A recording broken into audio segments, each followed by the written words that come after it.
Hello everyone! Hello! Cesare here with some more NieR Replicant version 1.224744871132. I'm not actually streaming, this is just a recording, and I'm going to be reading out the weapon stories. It's kind of like what I did for Drakengard 3, and plan to do for Drakengard 1 and 2, eventually. So for starters today, we're going to get started here, and we're going to be going with the weapon stories of one-handed swords first, and then I'll have a video for two-handed swords and spears. Just bite-sized chunks, I guess. So here goes. We'll kick these off here in just a moment. So we'll go in. I don't know why it took so long to load that window. That's weird. Okay, now we're going to hit.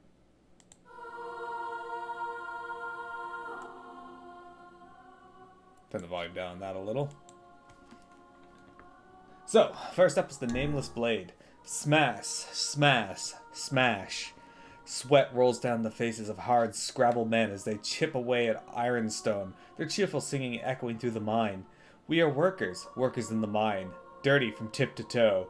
Again, today we search for iron with all our might. Smash, smash, smash, smash. Foom, foom, foom, foom. The sound of women stomping on bellows in the mill. The sound of iron being gathered from the scorched sands. We are workers, workers in the mill, workers who send wind.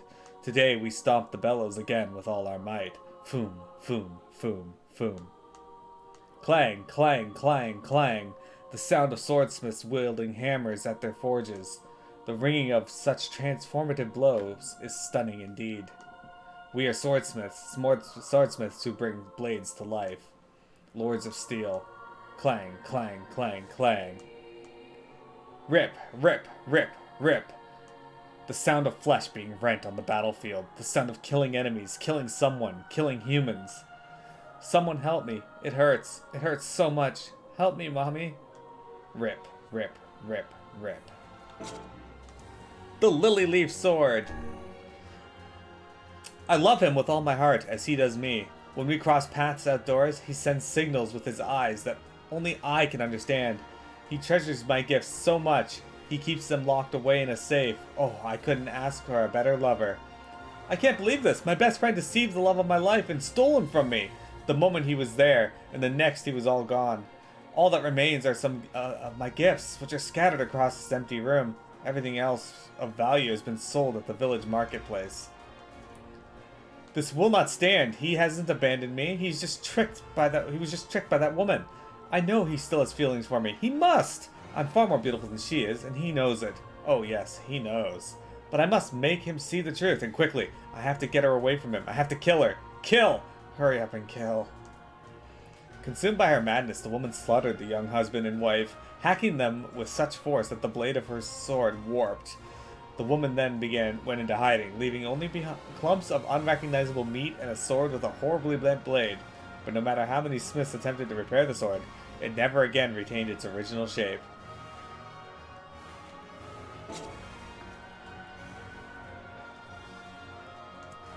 The Nirvana Dagger. The girl had been betrothed to a local lord on the day of her birth. As she grew, her days were taken up by studying proper bridal technique, while her evenings were spent staring out at her bedroom window and offering prayers for her betrothed to the night sky. Oh my lord, if only you would come to me but a single day sooner. Her home was occupied by several other girls her age. Each one had shared the same betrothed and had spent her days studying bridal techniques and her evenings praying to the night sky. Oh my lord, if only you would come to me but a single day sooner. One day, a quarrel broke out as the girls argued that only the greatest among them could become their lord's betrothed. None would yield an inch, each asserting only they alone could possibly satisfy him. Seeing this, their caretaker said in a kind voice, "Worry not, girls. Each and every one of you shall surely become the bride to our lord." Hearing this, every face lit up in an expression of pure joy. On the day they were to be married, the girls were brought to a place of cobbled stone they could see from the windows of their home. A single dagger was placed before them, and the girls were told they needed to end their life here and now if they wished to meet their betrothed. Upon hearing this news, the girls scrambled to seize the dagger from one another, plunging it into their chests the moment they held it. Years later, a temple named the Betrothed was built on the spot where the girls took their own lives.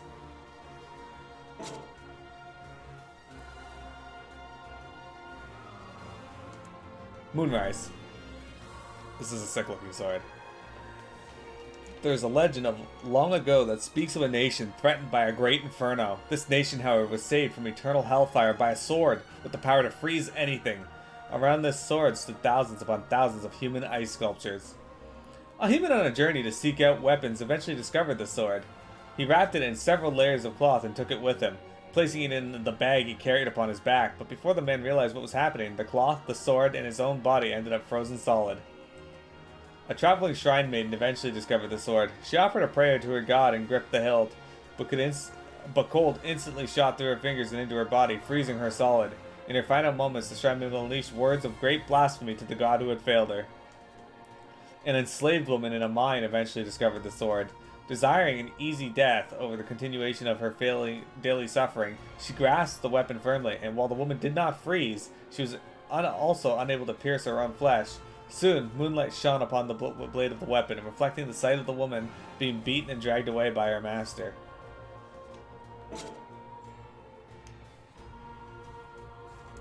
Rebirth. That's right, this here's the weapon that'll be ending your life. Aw, don't sweat it, there's nothing to worry about. It'll be a pain the likes of which you've never felt before. In fact, you won't even feel pain at first. It'll be more like water sliding across your skin. Honestly, for most folks, it ain't the pain that makes them scream. It's the sight of their own blood flowing out of them. Yeah, it won't end easy. See, this part of the blade right here, this part hurts like a real son of a bitch. It's my favorite, which is why I always save it for last. I like to use it after people's voices get too hoarse and you can't tell what they're saying. Which is a real... Fucking hell are you ever loud. Mind piping down there? You're gonna make my hand slip. I won't kill you right away, so don't worry about a thing there, champ. I'm gonna take my time before you finally give up the ghost. Honestly, you'd be surprised how much it takes to kill a person. I mean, think about it. People got 2 eyes, most of them anyway, and 2 ears, 10 fingers, 10 toes, 20 nails across the lot. And don't even get me started on joints, cause folks got hundreds of the damn things. Yeah, we got plenty of ways to keep ourselves entertained. Huh? Why am I doing this? Now ain't that a question? Buddy, I'm just doing what you've been doing for a good long while now. Nabbing innocent citizens on fake charges, torturing them, and putting their severed heads on display. That ring any bells, buddy? It should, because it was all you. Guess maybe you forgot about all that, eh? Well, that's okay. I'll spend all the time it takes to make sure you remember every last thing you did to my wife and daughter.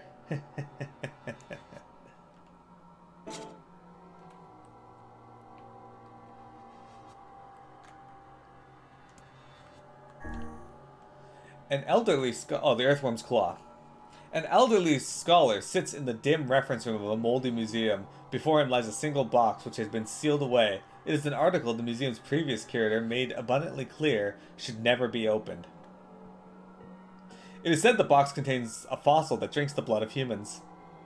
What foolishness! One would think we as a people would have outgrown such nonsense. Only someone who spends all their lives surrounded by books could possibly believe such preposterous superstition. He opens the box, which spits forth a cloud of dust, and beholds a single stone of bizarre shape. Looking at the attached handle, one could easily conclude it was used in some manner of ceremony. However, it could also be viewed as a weapon. And what a fascinating shape! Yes, this will require rigorous research indeed. How foolish everyone was to be afraid of something like this. The scholar chuckles softly to himself as he reaches up and gouges at his left eye with the fossil's tip. Blade of Treachery. The sisters were puppets of complex machinery. So fine was their construction that any who laid eyes upon them assumed they were human in every way. They were the embodiment of man's greatest technological achievements. They walked like humans, ate like humans, laughed like humans. The one thing they could not do, however, was shed tears, for they were not designed in that way. Because the sisters were machines, they felt nothing. Oh, they might mourn as humans did, but they experienced no true sadness, for they did not know what sadness was. Even when their friends perished in a tragic accident and their creators died of disease, they felt nothing. To the sisters, all it meant was that those people no longer existed. It was a warm spring day when a lone cat wandered into their home. It was scrawny, filthy thing, riddled with disease. What a bother, said the sisters thought as they looked down at the wretched creature. But they fed it milk, wiped it clean, and kept it warm, and soon the cat was well again. That day forth, it would linger wherever the sisters were, brushing against their legs, and when it wanted food. If it caught a mouse, it would cry out to them, or it would bring it back to boast its prowess. If it wanted love, it would cry out to them in a mewling voice. What a bother, the sisters thought. It was a cold winter's day when the cat came into their house, let out a feeble squeak, and died. Time and again did the younger sister shake the cat's body. Time and again did the elder sister call out to it, but the cat neither moved nor responded. In that moment, the sisters felt as though they felt something break deep inside their chests, and from that day forth, they truly felt nothing at all.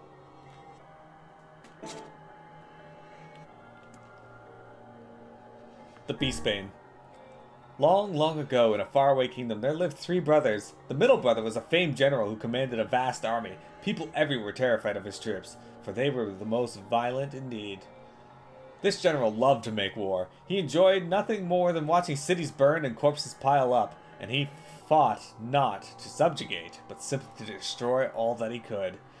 His well-trained soldiers laid waste to towns, cities, and even nations for the sake of their general, and as they hewed and hacked and chopped, the general would chuckle to himself in the most vulgar of tones. The army marched on and on. Nations by the sea, nations in the mountains, nations in the deserts, nations in the tundra, nations to the east, nations to the west. The general cared not, he simply wished to watch it all burn. His orders were absolute, and for the years beyond counting, the soldiers killed and killed and killed and killed and killed and killed and killed and killed and killed and killed and killed and killed and killed.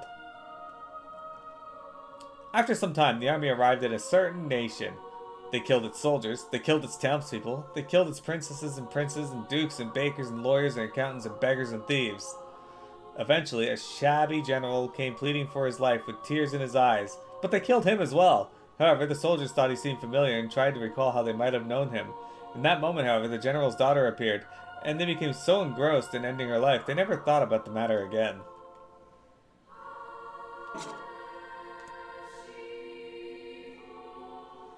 Faith.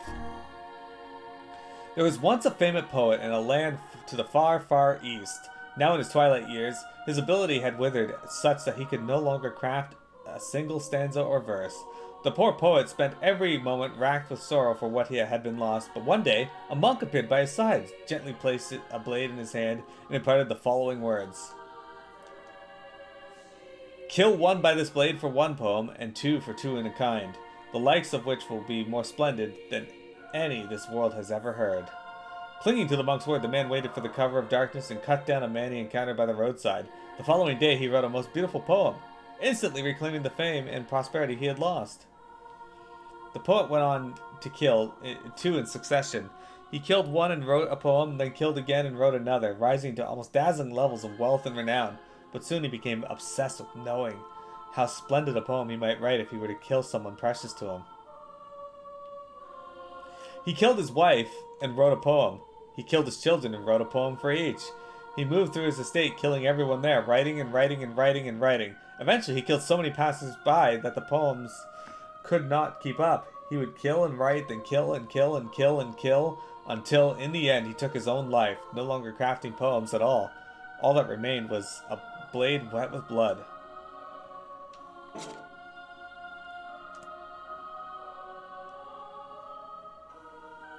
Ancient Overlord. There once was a royal sword passed down in a prodigious kingdom that had prospered for generations. It was said the crystal embedded upon it contained a great magic, and should it ever absorb the blood of 10,000 people, it would glow bright red and grant its wielder immortality. However, this kingdom's final ruler, known to the world as the High King, valued the continued prosperity of the kingdom he had inherited from his ancestors over any prospect of eternal life. One day, the queen, the king's dearest love, lost her life in a tragic accident. She was with child, and the tragedy occurred shortly before the babe was to be born. Distraught with grief upon hearing the news, the aged king found himself unable to accept the prospect of his royal bloodline dying with him. In an attempt to continue the kingdom's legacy by attaining a body without death, the now mad High King used the sword to cut down any and all subordinates or citizens unlucky to cross his path. If I am to be the final king, he was heard to cry, then the kingdom survives so long as I live. He killed his subjects by the dozens, the hundreds, the thousands, and with each life he stole, the crystal's light grew more radiant. But when the crystal was nearly full, the king's ailing heart proved unable to bear the burden and burst, killing him on the spot. Alas, Had he just slain the pregnant woman and unborn child that were before his very eyes, he would have taken exactly 10,000 lives.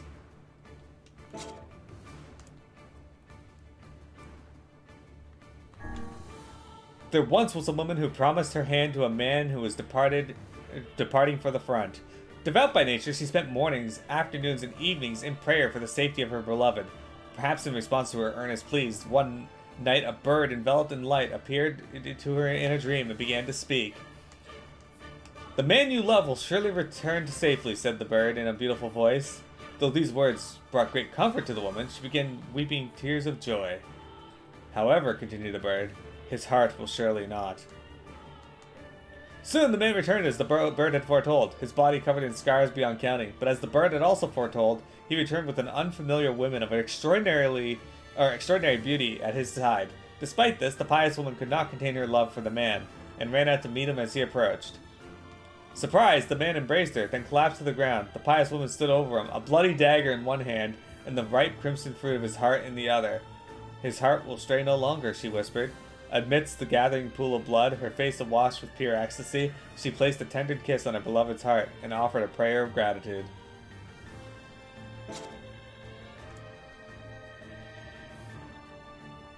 Labyrinth's Whisper. So, this girl had a huge set of horns on her. Beautiful horns like a bull, just growing out of her head like above her ears. I had myself a gander at where the horns met the skull, and let me tell you, they were coming straight out of her skull. She was the only kid like that in the whole village. The others were all normal. The kid with the horns, though, born real small, apparently. The horns were, I mean, not the kid. And hell, they would have needed to be. Fat chance the kid's mama would have been able to push out a pair of horns as huge as that. Ha ha ha! You'd think a girl like that would have been bullied, right? Well, you'd be wrong. The kid was the hardest person for miles in any direction. Wasn't a man in the village who'd tangle with her. And we're talking men what ain't scared of nothing. She was the best at doing work that needed physical strength and all that, and she always led the charge whenever shades attacked. And folks loved her for that, sure, but most of all, they loved her because she was always cheerful and just plain tough. But one day, this huge shade attacked the village and was just too strong. It tore the men apart like old rags, and half the guys in the village died. The girl with the horns fought with all she had, but eventually she couldn't keep up, and the village shade lifted her off the ground and ripped the horns right out of her head. The way she screamed was like nothing you've ever heard. Sound shook the earth itself, it did. After that, things got real quiet. So I stepped outside and found both the shade and the girl dead. Each of them had wounds all over, and they were leaking blood out of just about everywhere. And don't judge me for saying this now, but it was almost beautiful. Like looking at dark red flowers in full bloom, you know? Hope that answers your first question about why folks in this village can't hear nothing. But you should know, none of us think badly for the girl making us this way. Being deaf is a hell of a lot, a sight better than being dead. Ha ha ha! Anyway, we've all talked over that day to death, and we think that the final scream was her way of saying goodbye. Everyone in the village is honored that the last thing we ever heard was her farewell, and that was the God's honest truth.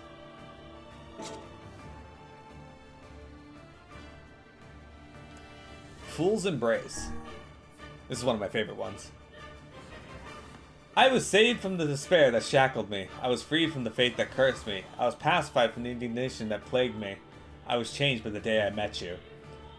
My flames will scorch the earth below. My fangs will know the taste of blood. My claws will rend the enemies asunder. My wings will soar the skies above.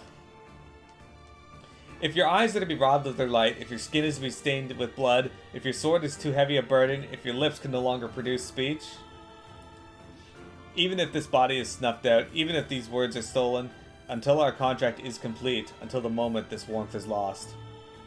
Good old Drakengard references. The Iron Pipe. May 21st. We finally ran out of money. Food just costs a lot more nowadays because of the war. We tried begging at the church, but they have their hands full caring for the wounded and can't spare anything. Yona's really lost a lot of weight. I wish I could get her something to eat. July 15th. We met a nice lady who gave us some food. At first I thought she was homeless like us, but she said she was joining some kind of relief and support thing run by the government. So we decided to go with her. At least Yona seems to be doing okay today. August 1st. That nice lady from before used a book and turned into a monster. We ran away as fast as we could, because I don't think she's human anymore. Everything those adults told us was a lie. They won't give us money. They won't treat Yona's illness. But also, there's a huge wall around the city now. And we can't get out. We never should have come here. August 5th. It's so cold today. I can't believe it's summer. I can't actually see my breath. We decided to hide from the monsters in an abandoned supermarket. We found a few old cans of food there, but those are gone. Also, Yona's cough just won't quit. I got a really bad feeling about this. Kaine's sword. She fears. She fears the pain, the suffering, the sadness of losing those she cherishes. However faint, that feeling alone remains with her. She fights. Her sword is so violent, it wards off sorrow itself. Nothing can stop her vengeful blade from its grim work, not even the fountains of blood that cloud her vision. She dreams. The darkness sings to her of solitude and despair, but she resists, time and again, never breaking. She presses on. Even if the future that awaits has no meaning, she presses on, because this is the sword with Sasori. Or this is the world with Sasori.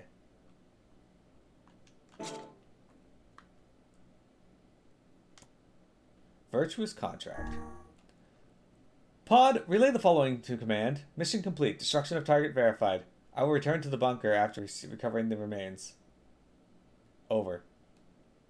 Pod, relay the following command. I've made contact with the operations target. No suspicious activity observed at present. I'll continue monitoring the target. Over. Pod, relay the following to command. I investigated the target's observational records but found no hostile behavior, requesting target re-examination and the temporary suspension of this operation. Destruction of target verified. I make no apologies, for I promised I would not. Farewell.